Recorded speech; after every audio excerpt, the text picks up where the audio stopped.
This week's episode of the podcast is brought to you by Comixology. Are you tired of your favorite movies getting pushed back again and again and again and being stuck inside and not being able to do anything or go see anything fun? Check out Comixology.com. Read all the stories that all of these movies are based on and get in the know. Comixology.com. Sign up for a free Comixology Unlimited trial and you can read everything. You can read The Boys. You can read Lock and Key. You can read Batman. You can read whatever you want. Visit infamouspodcast.com/Comixology to sign up today.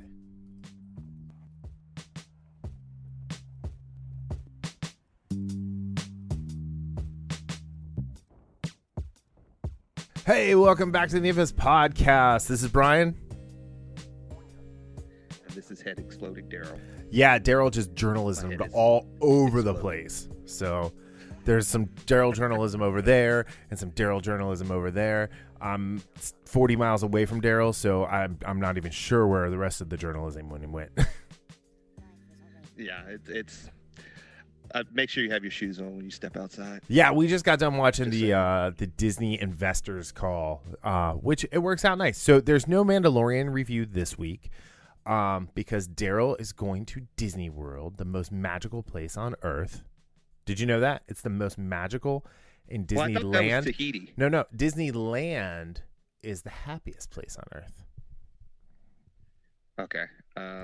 So you just learned I'm still something. going with Tahiti. It's a magical place. Well, Tahiti is a magical place, but it's not the most magical place on Earth. That's actually true. So he never said it was the most. He never did. Place. He did not. He gave it no qualifiers. Damn you, Phil Coulson. Anywho, there's a lot that's happened in the last 2 hours. I actually wrote a show rundown.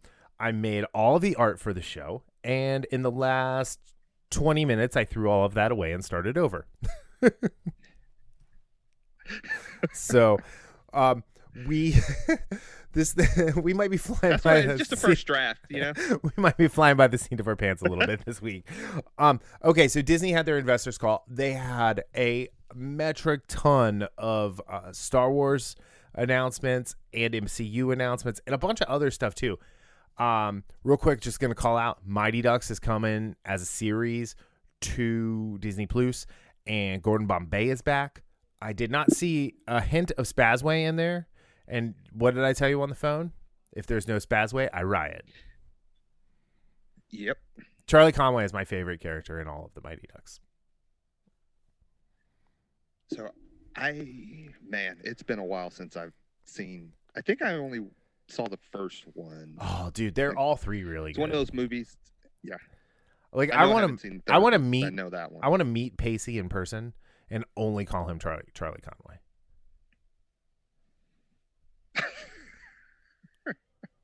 Like, I'm not sure what Pacey's real name is, but, like, I just want to call him Charlie Conway the whole time. I'm like, dude, Charlie, you are awesome. You're the triple deke, Charlie. Was great. I'm kidding. If I ever meet Joshua Jackson, I'd probably be like, oh, hey, what's up? I wouldn't. I don't know. Anyway, so, no, that was cool. I was very, very excited about that because Mighty Ducks is, like, one of my favorite franchises from being a kid, and while the last two movies do suck, I do love them. So guilty pleasures. But yeah, all right, so yeah. 10 new MCU series, which they did not announce all 10, and 10 new Star Wars series, which they did not announce all 10. But I was actually talking to Angel while we were watching this, and I said, I doubt they're even going to announce a movie. But they announced 2. So, yeah. And none of them belong to Ruin Johnson. So, hooray. Or hurrah. However you want to say it. They're winning already. Yeah. So, I mean, right there, they won in my book. It's done. Like, Star Wars is back. I don't know if that's true or not. Anyway. And I know we talked about it over a couple weeks ago when we were saying, hey, if they just do TV shows or what have you, we'd be fine with it. I think 10 to 13 episode seasons of the TV shows would actually do them well, and they could tell a much longer story, and they could even do just one season. Like the Lando, when we'll get to all this, but I think the Lando one, they said it's an exclusive series or an event series. So that tells me miniseries. But before we start in on the Star Wars, something else important came out yesterday. I don't even know what day it is. Is this even real life? But Cobra Kai dropped Can we do the chant? Cobra Kai, Cobra Kai, Cobra Kai, Cobra Kai. Cobra Kai, Cobra Kai. Did that make you? Are you happy now? Anyway. I love that show. That show is, yeah. Yeah, welcome to the party, pal. Since, you just watched it. Yeah. Well, that means less time for me to have to wait for season 3. So. I'm so happy. Here's the thing, I'm so happy people love Cobra Kai.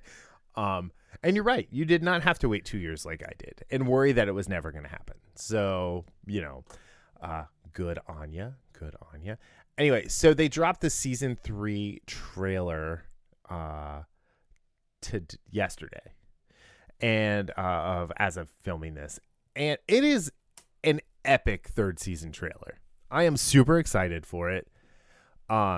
There's humor, there's drama, there's Miguel Diaz, there's Okinawa, which is really cool. I don't know. What did you think of it?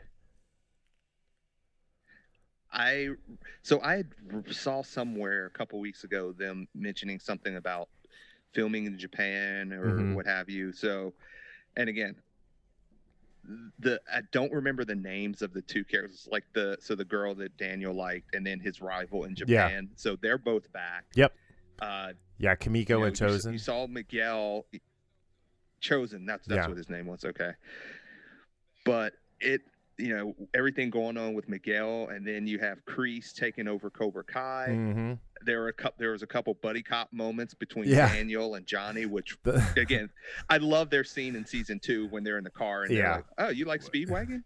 Yeah, Tango and Cash are narcotics cops. That was really funny. You do realize you are not cops. Yeah. So. And Daniel's wife slapping Kreese. Yeah, that was pretty cool. And then Dimitri looking like he's turning into a bully. I think. Yeah. So I like Ralph Macchio is not the hero of this, right? He's kind of a douche. And I think his hubris and his nonsense is really kind of pushing the Miyagi-Do guys down a path that Daniel doesn't want them to go. But that he can't follow. No, but I love when he has Robbie, or when he has Miguel reaching for the thing, and he goes, "Oh, it's all right. You felt like a champion."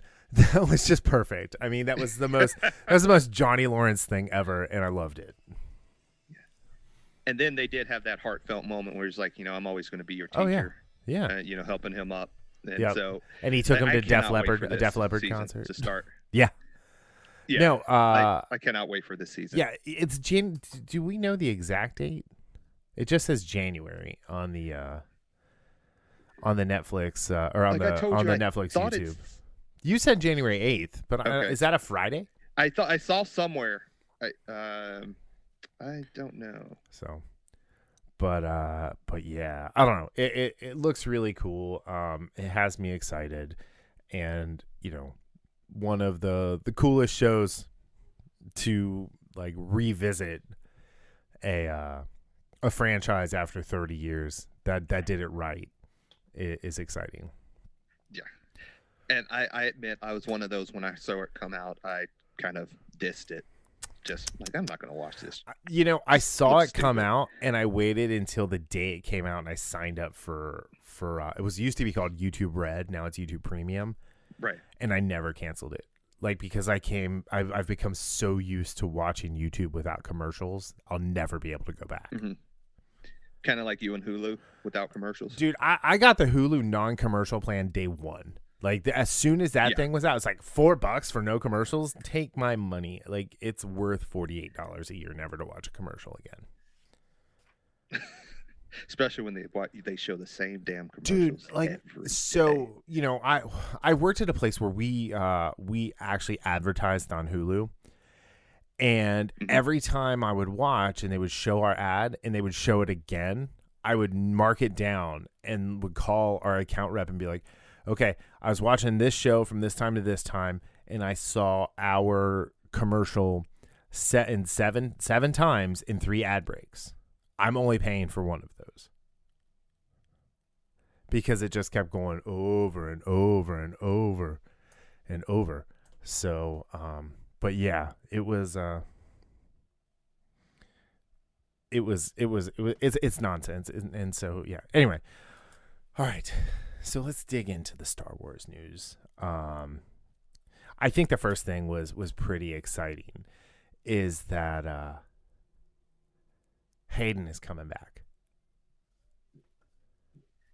So he's coming back as Vader too, correct? Yes, he's coming back. He's going to be in the suit playing the one and the only Dark Lord of the Sith, Darth Vader.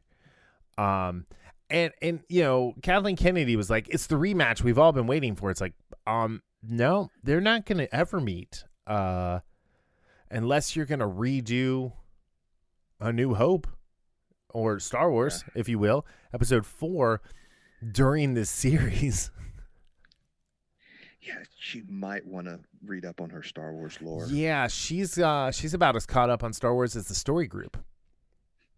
and your boy, Mr. Johnson. At least there was no Ruin Johnson trilogy announcement. No Ruin Johnson movie on the slate. But we'll get to the movies later. So no, they said they're going to start shooting the series in January. It begins 10 years after the dramatic events of Revenge of the Sith, coming to Disney Plus. So yeah, so this will be interesting. We know. Well, hold on. Well, yeah, I guess. So this will be 6 years before Ezra goes to Tatooine, when he leads Maul to Obi-Wan. Okay. So anyway, I don't know. I'm excited. I think it looks pretty good. I don't know. I was excited to see Hayden coming back. I like Hayden Christensen. I'm a fan. I think he seems like a pretty nice guy, and from what everybody's ever said who's talked to him. So yeah, pretty interesting, pretty cool. Yeah, I mean, I know you're a fan of Hayden, and I actually don't think he did that. I thought he did serviceable in the Revenge of the Sith, and Attack of the Clones wasn't necessarily his fault in the sense of he had a terrible script as far as his lines. Here's the thing: is I think had we not had Jake Lloyd be the poison pill for Anakin Skywalker in The Phantom Menace, which, you know, whatever, I think people would have been more accepting of Anakin, but I also think that script is so bad. It has some of the worst dialogue ever. And ever. And so George is not, dialogue and directing are not George's strong suits. And that's fine. You know, he's great. You know? He's great at a lot of things. And he's a good director. He's a good script writer. He's not a great director, nor is he a great script writer. And when you have a young actor like him, like you know, Hayden, and you have an actor that's a blank slate that needs a good director to put out a good performance, like Natalie Portman, I mean, she's just a husk of a person, right? You're not going to get a lot out of them if you're not next level. Right. Plain and simple. But yeah, no, I'm excited. It starts in January. Deborah Chow, I really liked her episodes on The Mandalorian season 1. I'm excited to see what she does here. We didn't get a whole lot else. We got a little bit of a sizzle-ish reel with Obi-Wan, and it's called Obi-Wan Kenobi. It's not called Kenobi. So that was something else that we learned. Yeah, that's looking forward to. Well, I'm going to be saying that a lot, so I'm just going to say off this top, I'm looking forward to a lot of these. Yeah, every time Darryl says looking forward to it, take a drink. You got to take a drink, and you'll have liver damage within the next 10 minutes. So, all right. So next up was the announcement of the Mandalorian spin-offs, mind you. There are 2 in the works. The first we knew kind of about was the Ahsoka Tano trailer. The other thing too is the Mandalorian is gonna have season 3 start on Christmas Day, December 2021. That was announced. And okay, here, updated with more info since I shared the link with you. Just as we told you, this is from Deadline. Just as we told you, a Mandalorian spinoff series is already in the works from Jon Favreau and Dave Filoni. In fact, there are 2. The Rangers of the New Republic and Ahsoka Tano, the latter based on the famed Clone Wars character brought to life by Rosario Dawson this past season on The Mandalorian. Lucasfilm boss Kathleen Kennedy announced the news today at the Disney Investor Day, and she expects one of the series to hit next Christmas on Disney Plus. That's when she said the flagship Mandalorian will launch its own season 3. So maybe we're getting two seasons concurrently. She also said, she also gave a look at the Rogue One. Well, we're going to talk about that next. Anyway, so no, I'm super excited about the Ahsoka. So hopefully that's where we get Ezra and Thrawn, as was set up in Chapter 13, The Jedi, for the Mandalorian this season. Now this other one, the Rangers of the New Republic. You listen to a lot of people talk about how good the Mandalorian season is this season, and it's really, really good. No argument there. And you also hear some of the people that we like to listen to talking about how the sad thing about this season is that it's leading towards the sequel trilogy. Yeah. So Rangers of the New Republic is definitely leading towards the sequel trilogy. 100%, right? Right. Now, what other information did they give about this series? Because I did see a couple, watch, I think, one of the videos, and it was not rumored, but kind of like theorizing that this might be Gina Carano's series, or she might be in this series. No, they didn't say anything about that. So, okay. Some other kind of series that I didn't note, but the Leslie Headland spinoff series, The Acolyte, is a mystery thriller that's going to take place in the High Republic era. So it's going to be the High Republic era. And then was that what? Huh? When does that? In the High Republic, how far away? That's like 1,000 years before Phantom Menace. So Yoda's like askant, or like Yoda's in it. Yoda's in the High Republic. So he's like Grogu. No, he's a little older than Grogu. He's like a fully grown frog person. And then the other one was the Star Wars Visions. It's an original series of short films from Japanese anime creators that's coming next year. So yeah, I think the really big takeaway here is we're getting Ahsoka like we thought. We're getting some more stuff to build the world of the post Death Star, post Republic, or post Empire galaxy. Yeah, it's kind of like when again, this is perfect time of year, when you come down, you see the Christmas, the items under the Christmas tree, and you open a couple of packages, and you're like, okay, I expected getting that, and then you open up a few more, and you're like, oh, I did not expect to get this, and it's pretty awesome.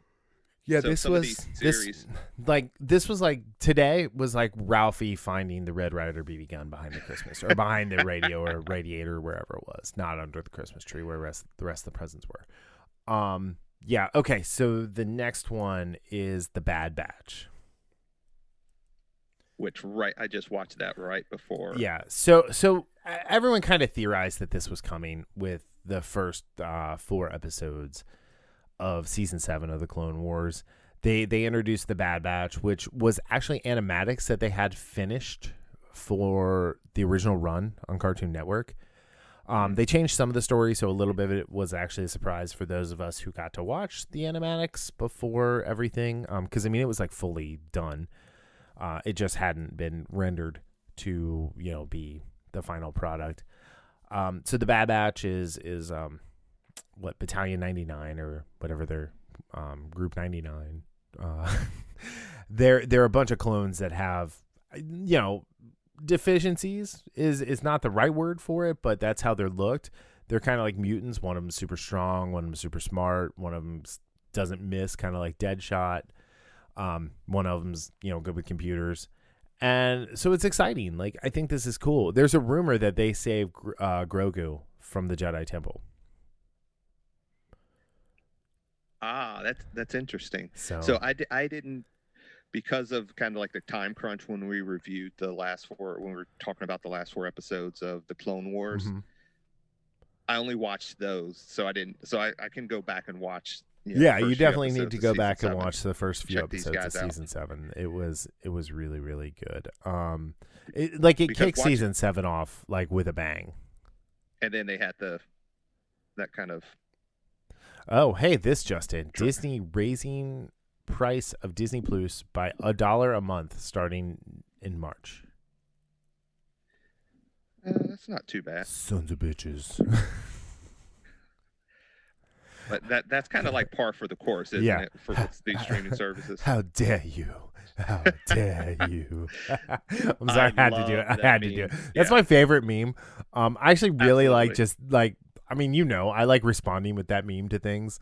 Like, no matter what, that's my kind of go-to.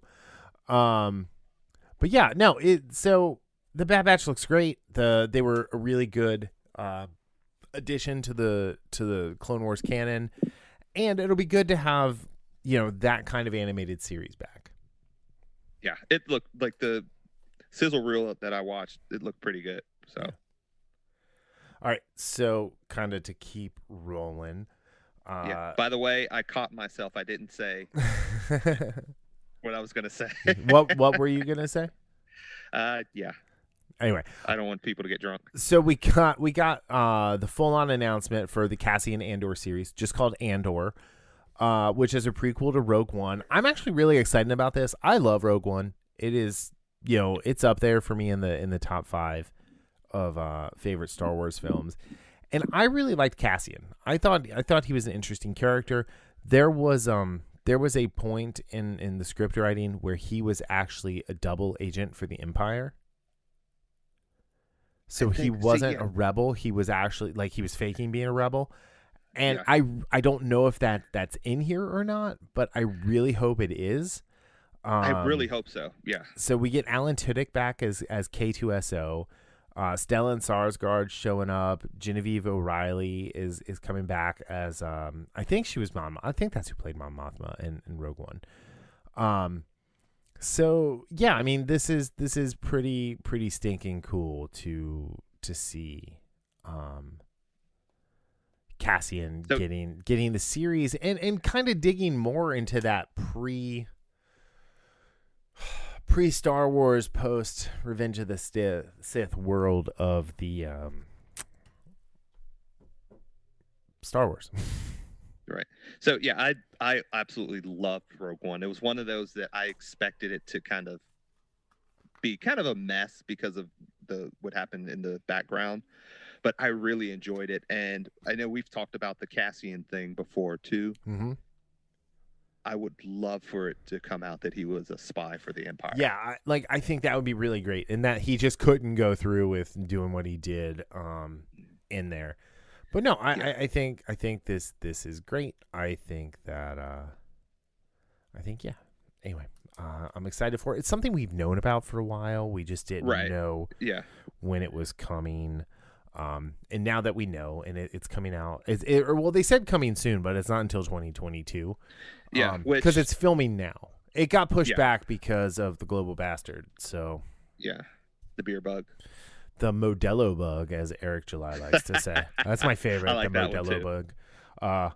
Or honestly, it's more like the natural light bug.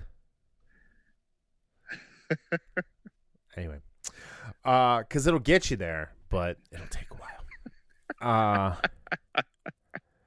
can't take you anywhere, man. Yeah, you really can't. Oh, what did I?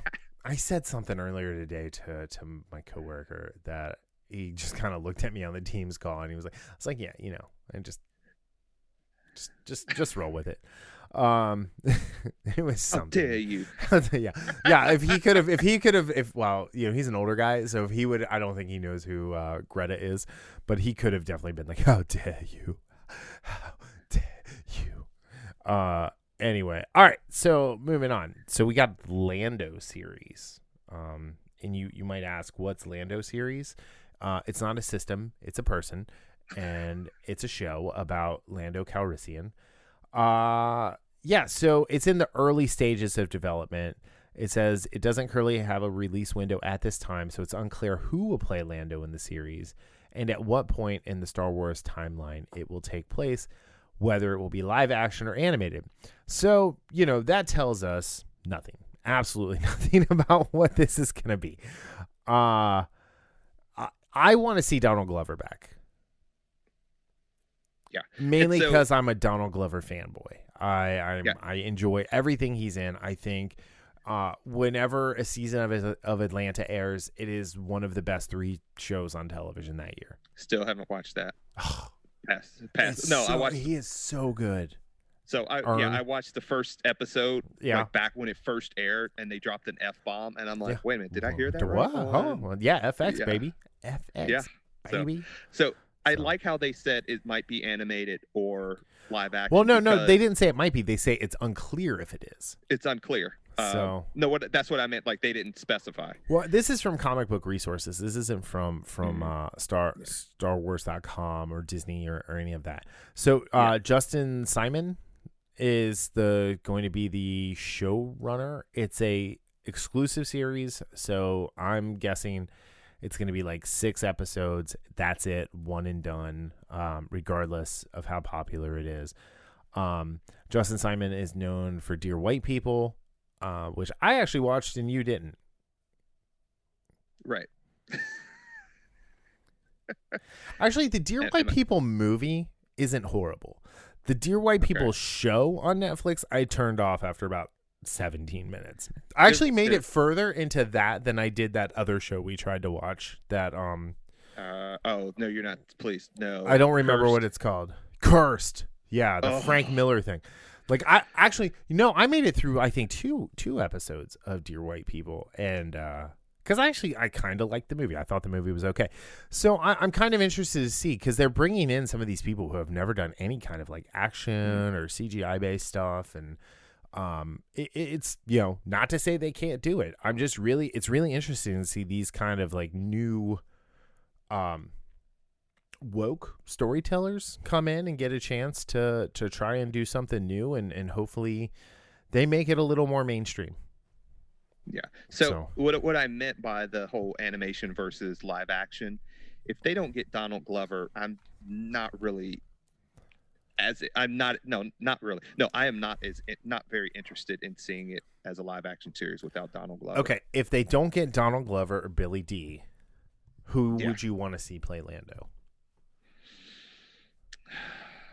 I'm trying to think, and it's so funny. The first guy I thought about was John David Washington, but I don't know if he has the. He doesn't have that kind of charisma. He doesn't have that cool for that. Mm-hmm. That's something I would have to think on.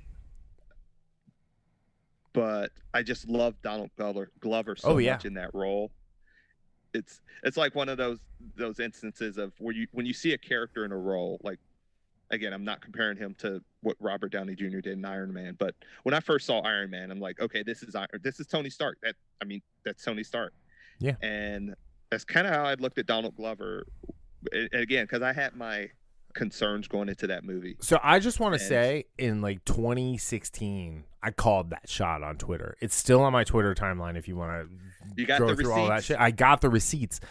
I said, if they do a Star Wars movie with Lando, or no, it's when they first announced Solo was going to be a thing. I said, great. If they include Lando, it has to be Donald Glover.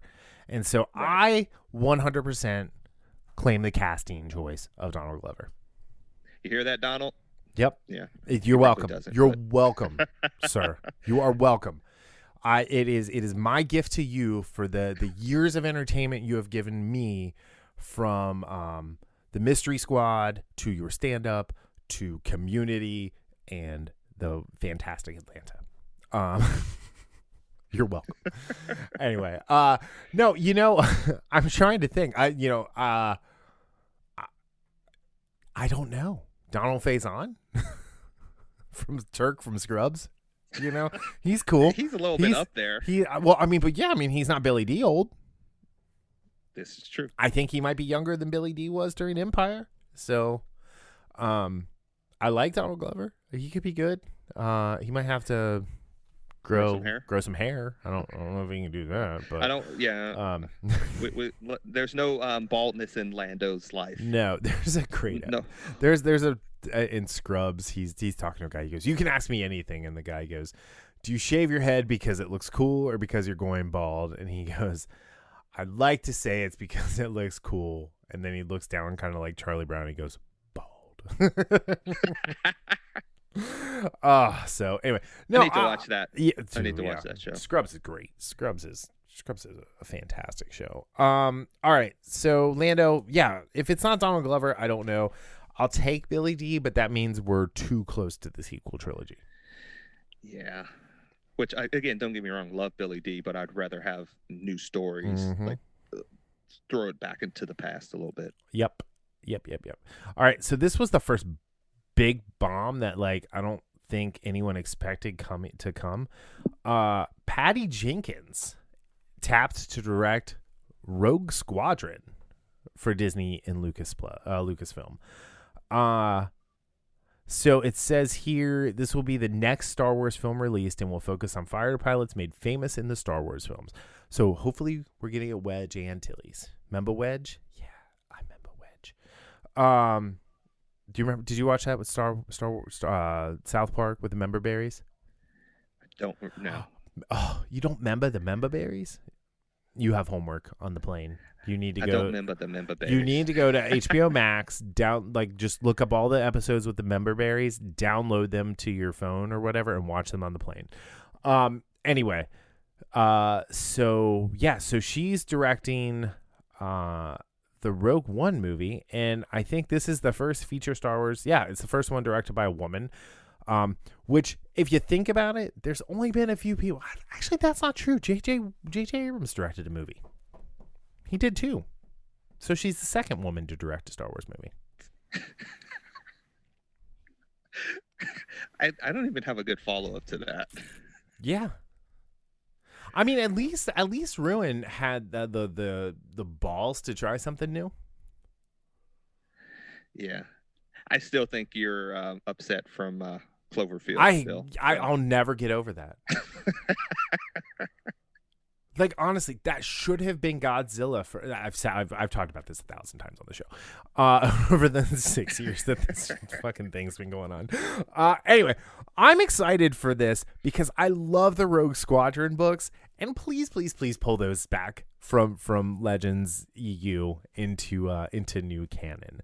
So it also says that her film joins Taika Waititi's Star Wars movie, which the studio is currently developing.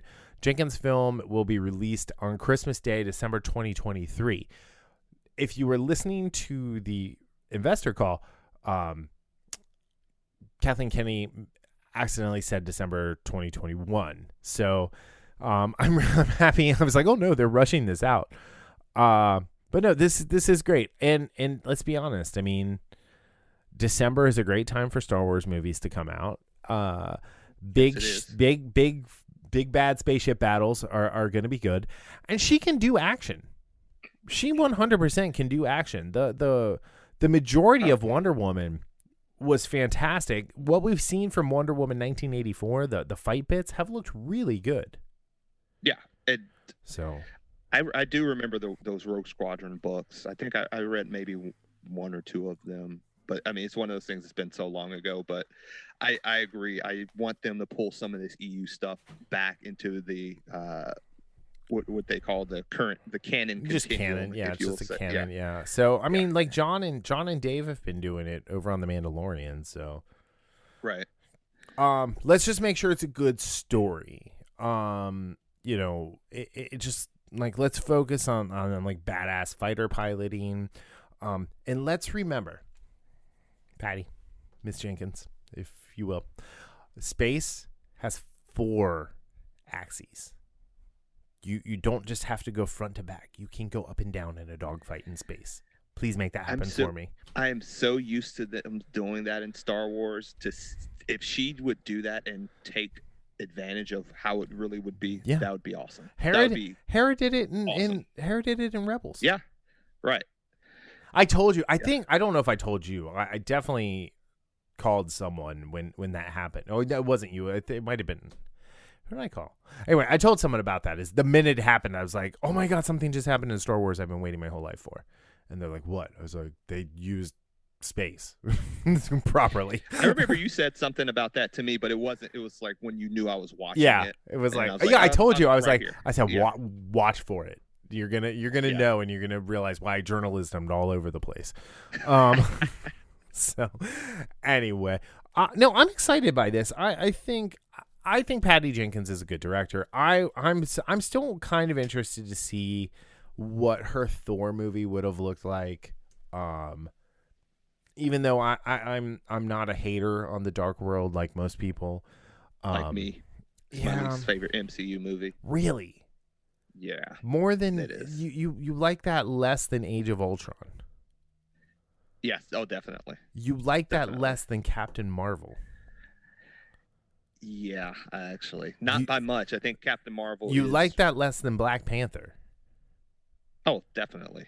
Really? I like Black Panther. Ugh. I just thought that Black Panther was seriously overrated. I like Black Panther the second time I saw it when it was called Aquaman. Because they fixed a lot of the weird like storytelling things that they didn't get right, and the CG was much better in Aquaman. Anyway, let's not even go into the CG of that movie. So there's a Taika Waititi movie coming out. Waititi movie.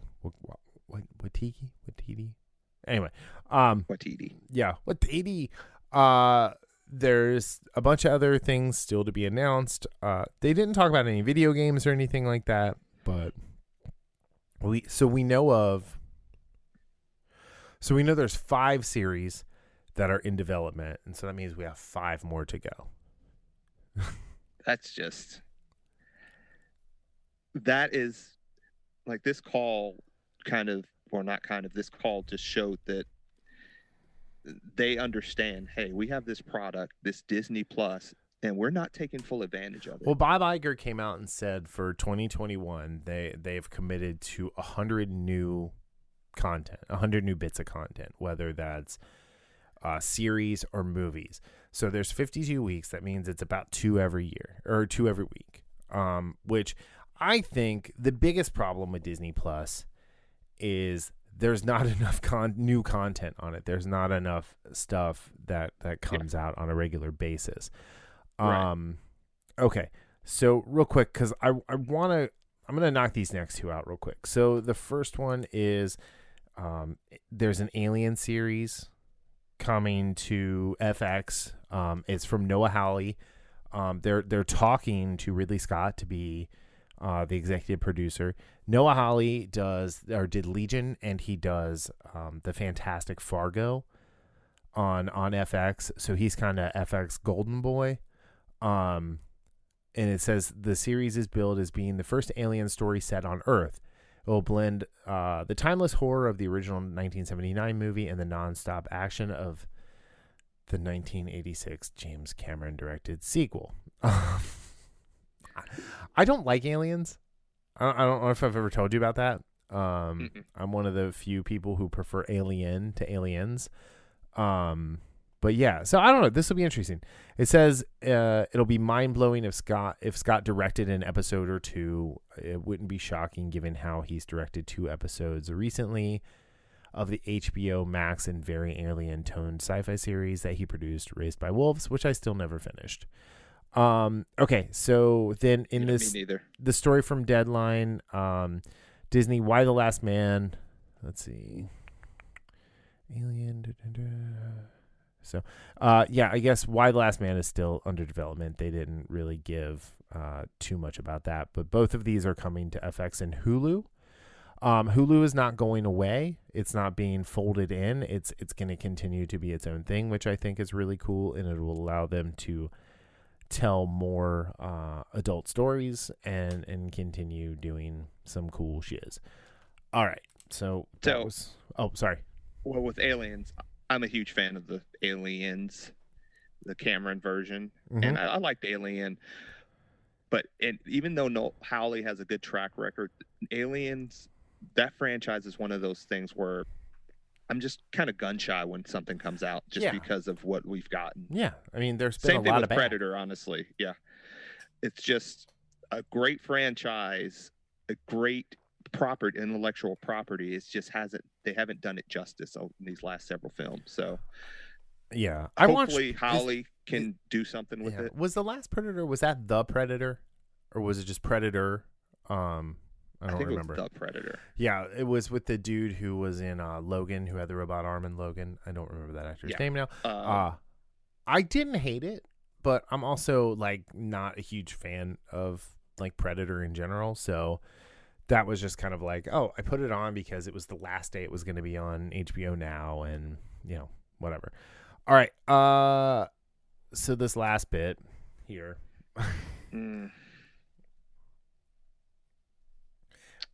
Indiana Jones 5.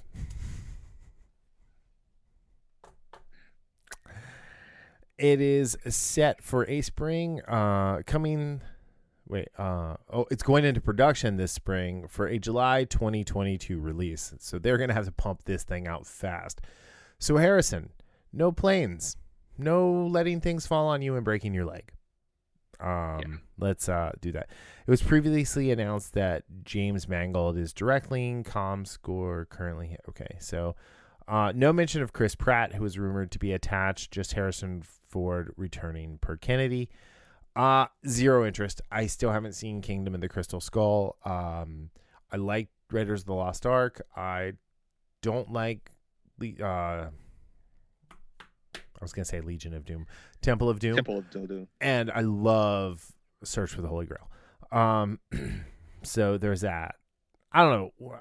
I don't want to see. I'm done with Harrison Ford mailing it in for this nostalgia paycheck. Yeah, and you're talking about Kingdom of the Crystal Skull. That is one of that's one of a few handful of movies that I wanted to walk out of. Yeah. While watching, because it was, and again, I'm fine with stuff being just unbelievably just ridiculous at times. Oh yeah. I watch Fast and I loved Hobbs and Shaw, for example. Yeah. But I just threw up. But I really don't have, because what you said, him mailing it in. Yeah. And like you have ridiculous, and then you pair that off with the main character mailing something in and just having no passion. It's a disaster, and Crystal Skull for me was a disaster. So I haven't watched it since I went to the movies to see it. I remember I told my mother-in-law Shia LaBeouf's character was named Kentucky Jones, and that he was Indiana Jones' son before they went to see it. I was like, yeah, he plays his son. His name's Kentucky Jones. And Kentucky Jones. No idea that he actually was his son in the movie. So she's like, oh, how do you know that? I was like, I don't know. I'm just, that. So the other cool thing from Lucasfilm is the Willow series coming to Disney Plus is directed by John Chu, who is very, very good. And it'll be exciting to see that because that picks up, I think they said it was like 40 years after Willow, the movie. So, I don't know. This is interesting stuff. All right, there was a ton of Marvel stuff, which I didn't write any of that down because, honestly, I had been, like, my brain was fried from all the cool Star Wars news. Yeah. I will say the trailer for WandaVision, the new trailer for WandaVision, which comes out on January 15th, is amazing. I need to watch that. The new trailer for Bucky and the Winter Soldier, which comes out in March, is amazing. Man. The What If stuff was really cool. The best thing that they showed was the Loki trailer. I did not see one of those trailers. Well, because you messaged me, you're like, when are they going to talk about Marvel? I'm like, they just did. Yeah. So And also, did you see the news about? Well, so they talked about Thor: Love and Thunder. Christian Bale's playing Gore the God Butcher. Gore the God Butcher. So, so that makes sense. I mean, that's how we're gonna get, Jane Foster Thor. Right. Oh, Kevin Feige confirmed that they're not gonna cast John David Williams as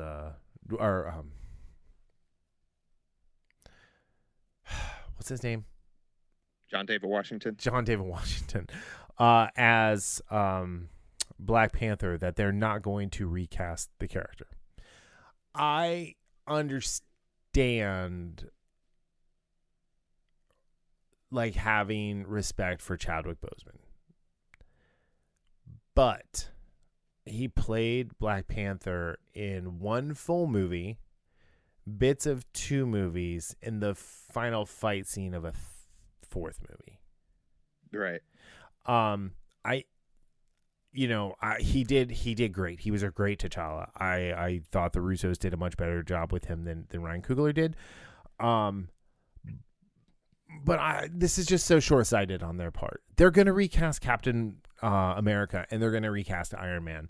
I don't understand this decision in definitively saying this, because if they have to turn around and walk it back, it's going to look bad. It's going to look worse. Yeah. So, but yeah. Okay. So She-Hulk got announced.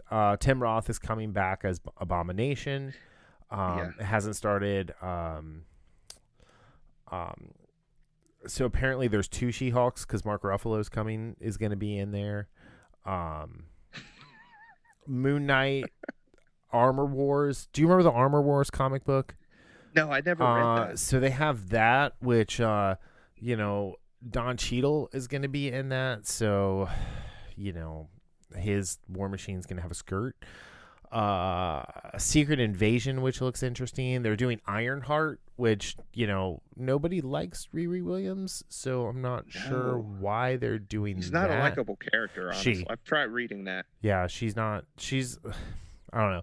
They showed some stuff from Ms. Marvel with did you see all the fix Ms. Marvel hashtag stuff going on, where people are bitching about the casting because they're not exactly the exact demographic of the character in the show or in the comic? Oh my goodness. So I'm not surprised. No. Not at all. Anyway, so no, the Loki trailer, you got to track the Loki trailer down. That looks amazing. They announced Captain Marvel 2, which is going to have Iman Vanalia. I can't say her last name. The girl who's playing Miss Marvel. And then Teyonah. Grown-up Monica. Yeah, it's a grown-up Monica Rambeau, who is in WandaVision. Okay. So, and then they're doing a Guardians of the Galaxy Christmas special for the Plus.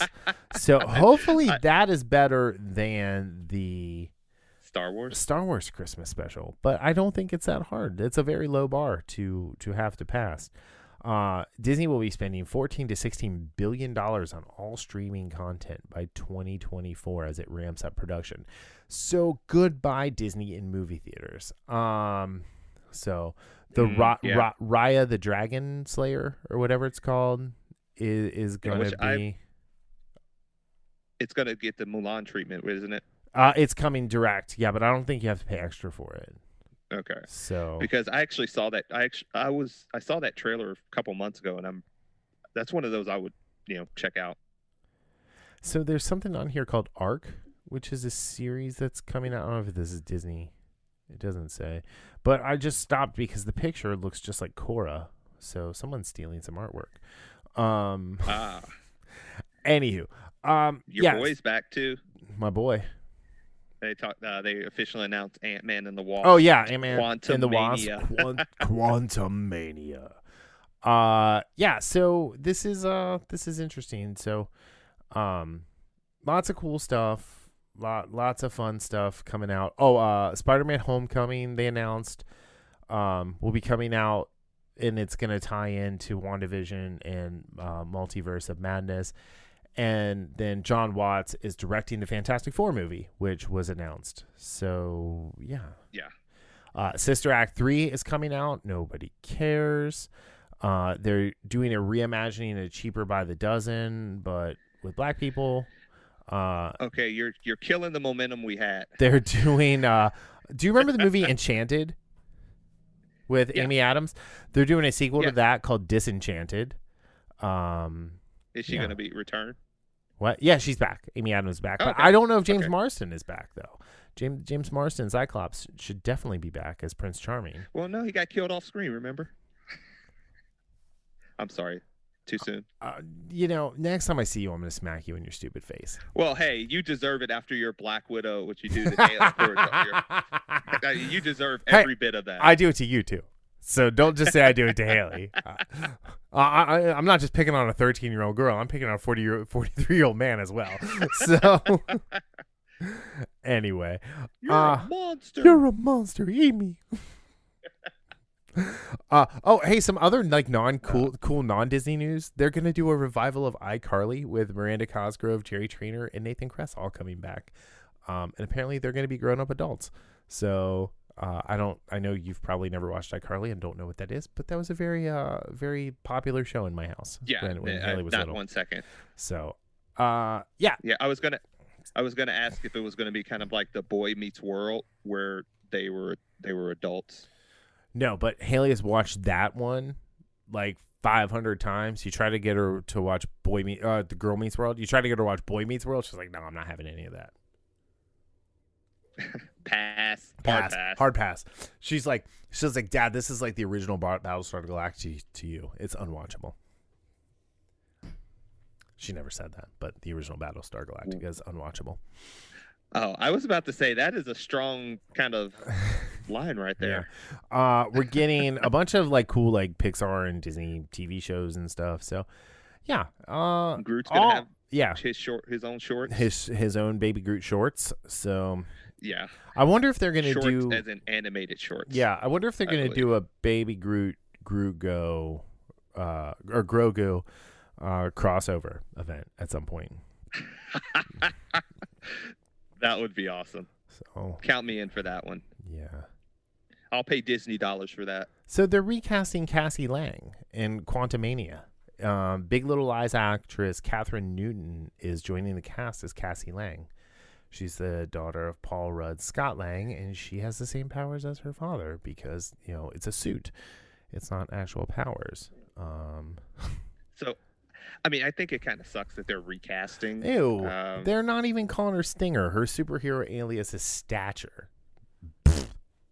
Barf. Well, she was Stature in the comics. I don't care. She's always going to be Stinger to me.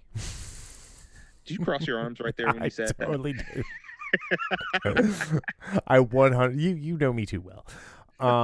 Okay, so yeah, the Disney stuff has been great. Like tons of cool stuff happening. Tons of cool stuff coming. Hashtag winning. They were winning. They won. Yeah, they won the day. So they won the week. Netflix definitely has their brown pants on right now. Yeah. I mean, as good as it is, I don't know if Cobra Kai can, alleviate like this the bombs Disney dropped today. I just think it's so funny because like I titled this episode Disney dropping bombs, and then when you got on the call you said Disney dropped some bombs. I was like, I know. So anywho, all right, let's move on to our last little topic of the day. The Expanse comes out next Wednesday. Oh man, can't wait. I'm so very excited. Okay, so real quick, before we get into Alex, Amos, and the Rocinante, or the Rossi, Darryl is going to be going to Disney World, and he's going to pick me up the Ahsoka Legacy lightsabers from Rebels, which I'll Venmo you the money immediately upon purchase. But, anywho, you're flying See, I was going to ask, but you're flying Frontier, so I don't think you're going to even have room to put baggage. Yeah, they commandeer stuff like that. Yeah, they make you wear. They're like, oh, you have to pay to wear that shirt on our plane. Damn it. Anyway, so he's gonna come back, and I think maybe when do you get back? Monday? Sunday. Actually. Sunday. Okay, so on Monday we'll probably do a quick review of Chapter 15, and get that up Monday night or whenever we were able to do it. So yeah. So if you're looking for a Mandalorian review right now, you're just gonna have to wait a couple days, or maybe a day, 2 at most. Anyway, so The Expanse, new episode, new season 5 starts on about a week from when we're recording this, and it'll be coming out on Wednesdays. We're not gonna do the first 3 episodes all in one episode. We're gonna do those. We're gonna do the first episode with the last episode of The Mandalorian, and then we're gonna do 2 real short, like quick hits about the next 2 episodes to be ready for next Wednesday. So you guys are gonna get a lot of content from us for the next week. Yeah. All right. So, Alex, Amos, Rocinante, Alex Kamal, heart and soul of the crew. So, I had it in the same order as you did. Well, I just put in order. I mean, I just wrote it down. I didn't put it in any particular order. I did. Yeah, same thing. But first bullet for Alex, the heart. Because that's what he absolutely is.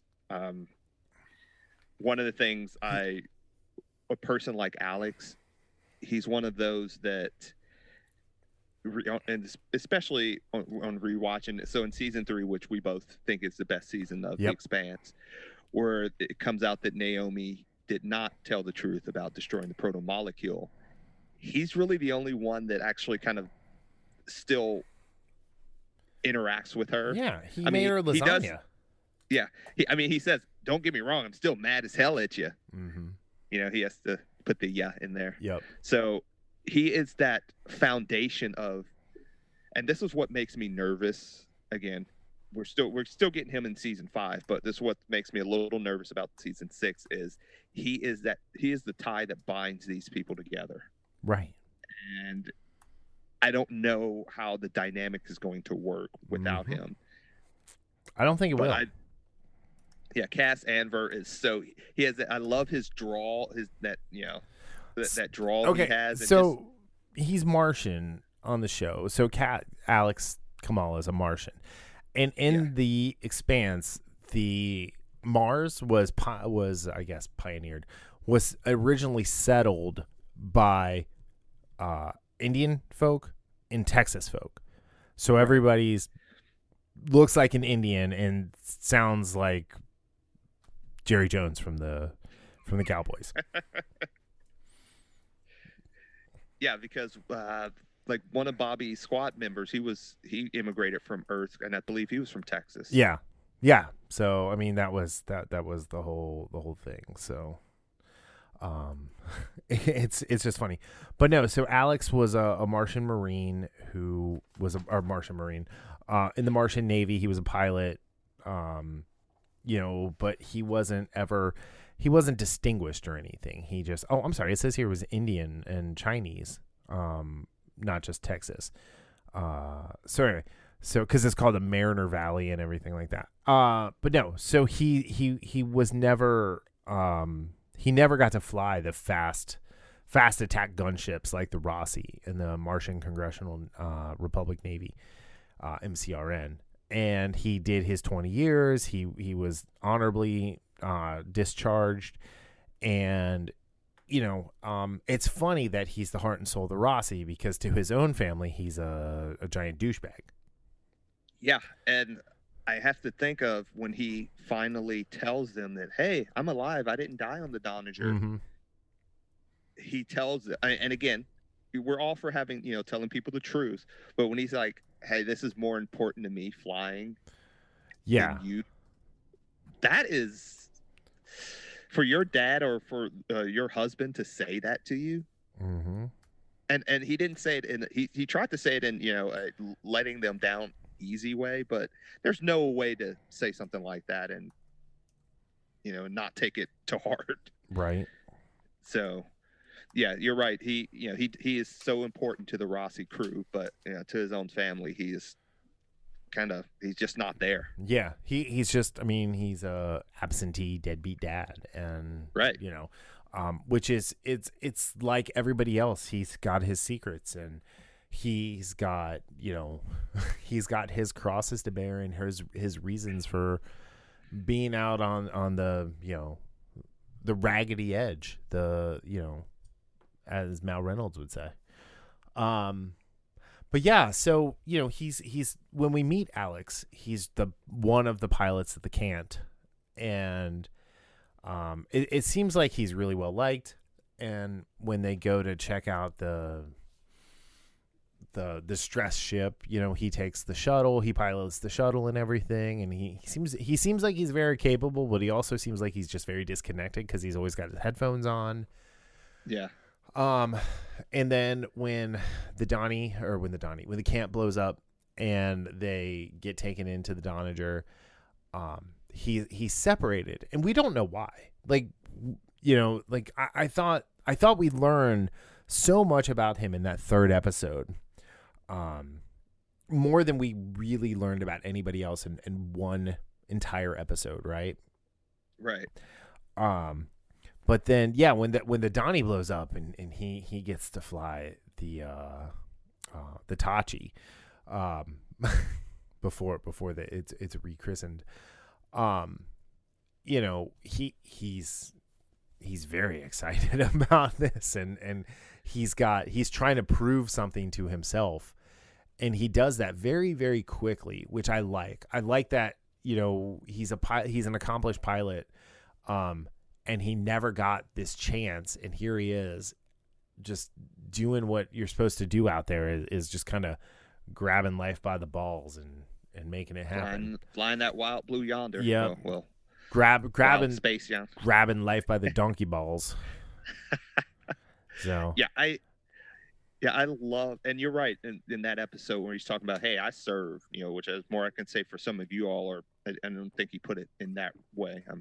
He talks. He tells Jim, he's like, I served. I wasn't dishonorably discharged, and it's like, damn, Alex has teeth. But no, he's great. I love the relationship between him and Amos. I love the relationship between him and the Rocinante, who he has 100% personified, and I think is 100% in love with. I'm really looking forward to the relationship between him and Bobby if they go the way of the book, because they become very, very close friends. And it's really cool. And that's another one of the bullet points I had. I really want to see that relationship. I mean, we've seen it here and there, kind of like the preview, I would say. Mm-hmm. But to see them on the Rossi, to see them, that camaraderie grow and that bond form like we saw in the books. Mm-hmm. I'm really, really looking forward to that. Yeah. and the bond is formed over the lost dream of Mars, which is heartbreaking, right, at the same time. Yeah, because watching season 4, seeing Bobby and how she's working with the criminal element. Forgot his name. Yeah. Ursay. And no, wait. Yeah, and Ursay Morales, right? Yeah, Morales. Yeah. So watching him, and when she asks him why is he doing this, and he's like, "Hey, this dream is dead. You know it. When these worlds opened up, the idea of Mars becoming a garden was killed. So they both, So when you have a tragedy, and a lot of times they say people bond over tragedies." Mm-hmm. And kind of like how the Rocinante crew bonded over losing the Cant. It's very similar. Yeah. And remember the for Cant. Alex So for Alex and Bobby to grow up in this, hey, we're making Mars a garden, Mars first. We're gonna make this a real world. Right. Since birth, they've had that taught to them. So to get that taken away, and no, that's never gonna happen. That is absolutely something two Martians would gel over. Yes, sir. And then when they're naming the Rocinante, right? And he wants to call it the Screaming Firehawk. Screaming Firehawk. So Screaming hashtag to all our Expanse brothers and sisters out there. Hashtag Screaming Firehawks. So yeah, real quick on that. It's funny. So again, I've mentioned this couple before, Nikki and Steven react. So after a couple episodes, after a few episodes after he said that, right, the first thing you hear when they come on screen is Steven. He's like screaming Firehawk for every episode. Nice. Like through season 4. It's hilarious. That's funny. Yeah. But no, I mean, Alex he's a great character. I'm like you, I have some trepidations going into the season, knowing it is Cassian Andor's last. For reasons, and yeah. And real quick, did you see speaking of, and again, still the Expanse? So we thought season 6 is the last one, but evidently Frank and Abrams, the writers, said technically it's not over. It's being put on pause, whatever that means. So they're going to wait 10 years for all these actors to get to the right age and come back? I don't know. And it had something to do with, I think Alcon actually owns the rights to the show and the production and everything, and right now they just have a contract with Amazon to distribute it. So it was one of those things I actually saw a little bit earlier today. Not sure what any of it means, if it means anything. So that was just from the authors themselves said that. Okay. All right. So, well, maybe there's hope. Maybe we'll get Laconia after all. Cool. All right, moving on. Amos Burton, hands down the best character on the show. Absolutely. So Cass plays Alex Kamal. Amos Burton is played by the fantastic Wes Chatham. If you want a great kind of entry level to Wes Chatham, check out The Unit. I think it's the last season. He shows up as one of the new members of the unit, and he is freaking awesome. In there with Dennis Haysbert and TV's Scott Foley. So did you hear how he got his acting start? No. So they were, I can't remember what production it was. It was filming. They were actually filming on his ship because he was, actually. He was in the Navy. Yeah. Yeah. And, they were like, hey, we need some guys that look basically for this, for the background roles tough. And he was one of the ones that they picked. And, a couple movies here and there, and he's landed in Expanse as my absolute favorite character. He's amazing. Amos is equal parts teddy bear and equal parts psychopath. I don't want to spoil anything about his trip back to Earth for this season. Yes. So let's not. I'm really excited for this. Yeah. So Amos is just he doesn't care, and that bothers him. Yes. And it's not that he doesn't care about people; he doesn't care about life, except for his family. Yeah. So before earlier today, I know we were going to talk about this. So I know you called him psychopath. So I don't know exactly if he is more of a psychopath or a sociopath. However, again, reading, I actually took the sociopath test, and good news, I'm average sociopath, whatever that means. Duh. Yeah. But your point of saying he doesn't care and it bothers him is so. And again, one of the great kind of arcs for him was in season 2 or was it season 3 when they met Prax?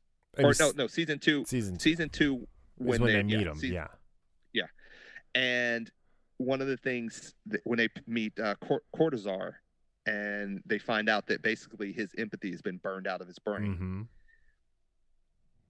And Amos asked if can that be reversed?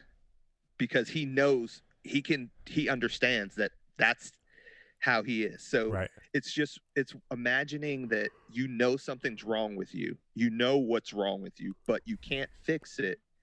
And it bothers you that this stuff doesn't bother you. It's really trippy when you think about it. It's sad. It's really sad. It's very, yeah. And like, and again, we'll learn more about his time growing up in this season, which I'm very excited for. Mm-hmm. But you get snippets of the hard life he lived. One of the things in season 3, when he told Amos, he told Alex, I haven't felt fear since I was 5 years old. Right. And then Alex, obviously, he says, dude, I wish I could be like that. And the way Amos looks at him, he says, no, you don't. Don't. Yeah. And like, that gives me, like, just saying that right now, that gives me chills, because so much was in that response about his life. Right. And and it's funny that callback of 5 years old is called back in season 4 when he goes blind. And when he said, he was talked about, when I was 5 years old, I had nightmares and I woke up and it was dark. Mm-hmm. And that's when they came. Yeah. You have that, right? But then you get the comedy side of him too, right? Yes. Like when Avasarala comes on the Rocinante and she's got to wear the boots, the mag boots. And he's like, it's like walking around in pumps. And she goes, how would you know what it's like to walk around in pumps? And he goes, I wasn't always a mechanic. And it was like, like it was perfect. Taking when the one Martian moon gets blown up and he takes it off the Martian flag because he's trying to apologize to Alex. Like that's legitimately funny. And but like to everybody else but Alex. Yeah, and like his one-liners are so good. Like, is there something we still have to discuss? Like when he's talking to a couple of Mercury's guys in season 4, and they just like back off. Yep. Or with Miller when he's like talking about how he killed Miller's friend, and he's like, if you've got something you want to get off your chest, that's fine. But he's like he pointed a gun at Naomi. So he basically killed himself. Yeah. He was like, he killed himself. He pointed a gun at Naomi. He was dead the second he did that. I do love the end of season 4 though, because it was one of my favorite parts of the end of book 5. Was when he goes to Mercury and he's all happy Mercury's healed. You got the leg brace off, I see. Yeah, and so he can kick the crap out of him. Very Viltrumite of him, wanting the prisoner to be at full strength before he damages him again. Beast too. And with in the show when it happened, and he lets Mercury take the first hit, the look on his face of pure unadulterated joy was the most terrifying thing of that season. And that was a season filled with the scariest version of the proto-molecule, a planet trying to kill you. Yeah, and melting moons. Yeah, and stopping fusion from working. Just changing the laws of physics. No, thank you. Hard pass. Yeah. Wes is a perfect, and I would say this whole cast is just, the casting of this show was so well done. Yep. And I think Chatham leads it as far as he is the perfect Amos for me. Oh yeah. So, and it's like you watch the Adam Savage interview with him. It is great. If you guys want to go to YouTube and look up the best of Amos Burton, it's like a 5-minute video of just solid gold. On from the whole series so far. But yeah. All right, so the last character, the one last but certainly not least, the little lady, the Corvette class light frigate, torpedo bomber, the Rocinante, formerly the Tashi. What did Prax call it?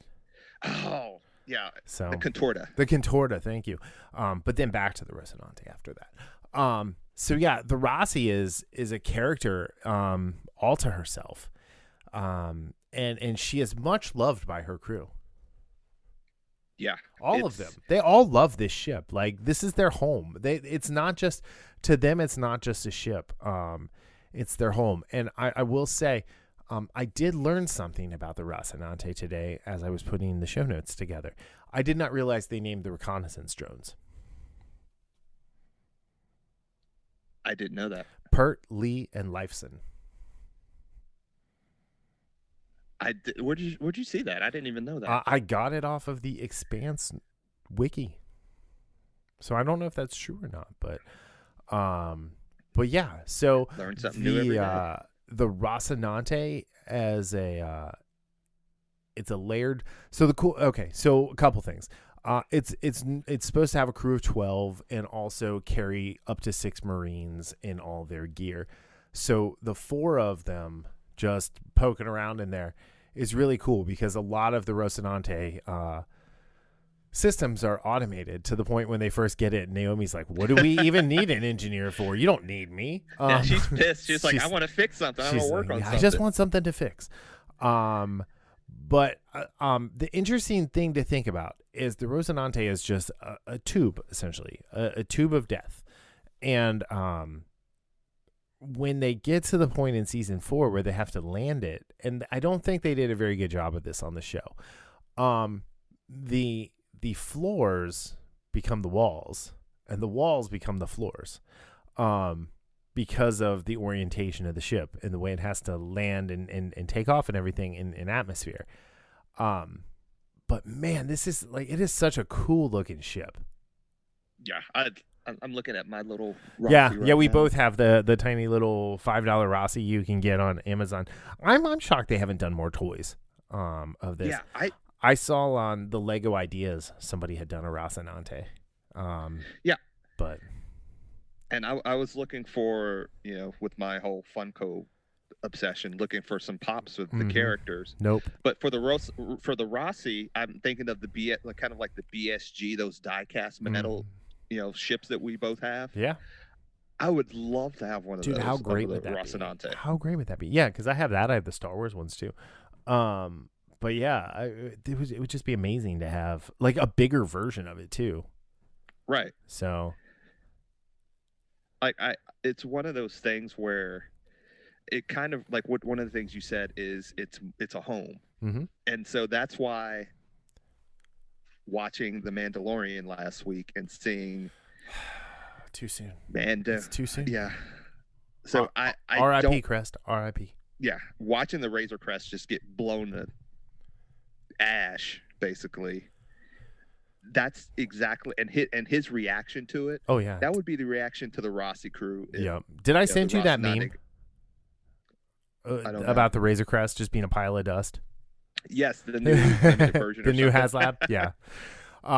Yeah. So I mean, and it's like you called her. She's the little ship that could, right? Like she's tough as nails. She's got an armament, but I think the most important weapon.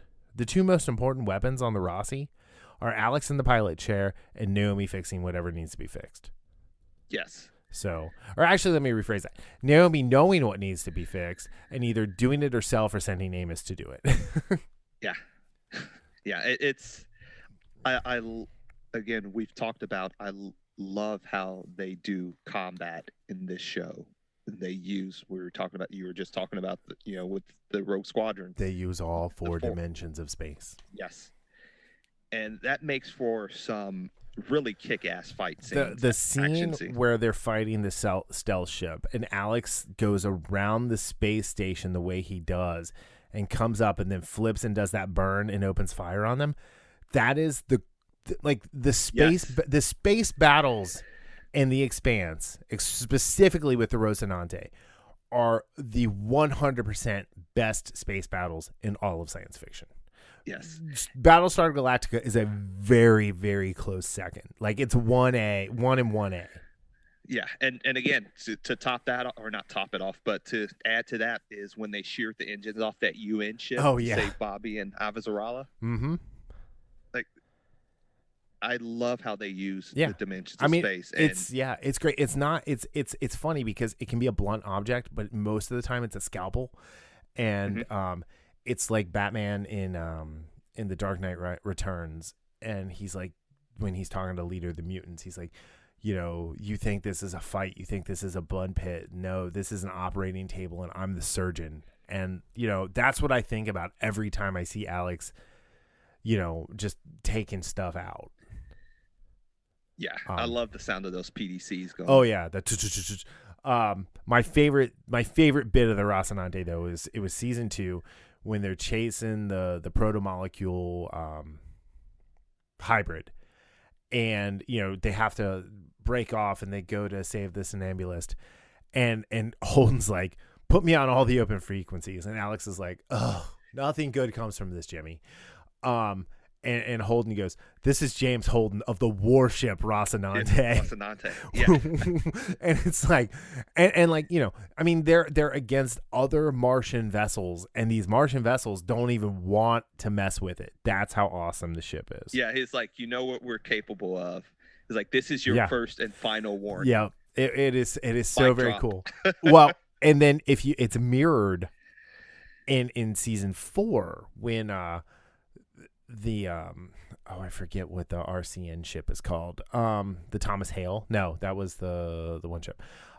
Anyway, the ship over Illis, and they send the shuttle as a bomb towards the Rocinante, and Alex gets on the horn and he goes, this is the gunship Rocinante. I have all my weapons pointed at you. Someone who knows something is gonna get on the horn because we need to have a talk. Yeah. So, and it's like, way to embrace your inner James. Way to do it, Alex. Yeah. Yeah, he's learned a bit. Yeah. So, yeah. All right. So we went really long last week. I think this is a good stopping point. So the Expanse starts on Wednesday the 15th. Really looking forward to it. We're gonna be back on. If you're listening to this on Sunday, we'll be back Monday or Tuesday with our Mandalorian review. And then, yeah. So, anyway, any last words? Got 2 words for you. Disney rocks. So, yeah, I've got 6 words. Netflix should wear their brown pants. Because Disney Plus is definitely coming for them. This is interesting. This whole thing today is an opening salvo in a streaming service war that I don't think anyone's ready to fight. Yeah. So yeah, is this going to be like the fast food wars and Demolition Man? Where only Taco Bell survives? I certainly hope not. So I like to have choices. If okay, before we go, you can only keep one streaming service. What is it? Well, before today, it was Netflix. Really? Honestly, yeah. Well, I don't know. Well, yeah, I would say Netflix, but now, and I'm talking about services that I'm not including. I could say Prime, but Prime would, there's, you can pay for stuff. I'm not counting that type of content. Just like, I'm just talking streaming, just the streaming stuff. Yeah. Right now, based on the promises that we've been and the previews that we've been given, Disney Plus, I'd have to say in the future, Disney Plus would be number 1. Interesting. What about you? Hulu. Oh yeah, an evil plot to just take over the world. No, I freaking love Hulu. I mean, I was a beta tester for Hulu. I'm very partial to Hulu. I like it. I like Hulu has grown leaps and bounds. You can see current stuff on Hulu. You can see, past stuff. They've got a ton of movies. They have a ton of shows. Right now they have all the FX stuff, which, is the stuff I like. But yeah, Hulu, man. I love it. That's the one thing. Like I think the Hulu has that advantage is the fact that some content you can watch basically the next day. Oh yeah. Or it's almost everything. It's everything. Everything's the next day. So yeah. But yeah, like Netflix, I have and I know Hulu has anime. I'm an anime head, so there's a ton of anime on Netflix. Cowboy Bebop's on Hulu. Yeah. I still haven't watched that show. I say that a lot. I think I still haven't watched that. I noticed. So, but yeah, Netflix before that now. How dare and then you? Disney Plus. Yeah. How dare you? Are we gonna have the streaming wars on the podcast? Yep. Anyway, all right, cool. Well, on that note, we will see you guys next week. Probably a bunch. Everybody, wish Darryl a good, safe trip to Disney World. And yeah, we'll see you guys next week. Bye. Peace out.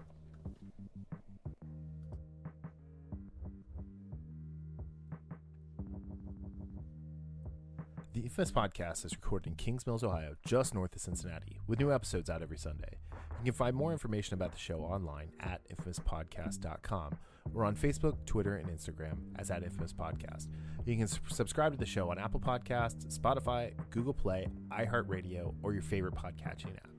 If you're enjoying the show, consider giving us a 5-star review on Apple Podcast or check out our Patreon at patreon.com/infamouspodcast for our new tiers and rewards. The Infamous Podcast is hosted and produced by me, Brian Tudor, with music provided by Michael Henry from meetmichaelhenry.com. You can find me on social media on Facebook, Twitter, and Instagram as at Brian Tudor. So, whenever you're listening to the show, have a great day, night, evening, weekend, whenever it is, and we'll see you next time. Later.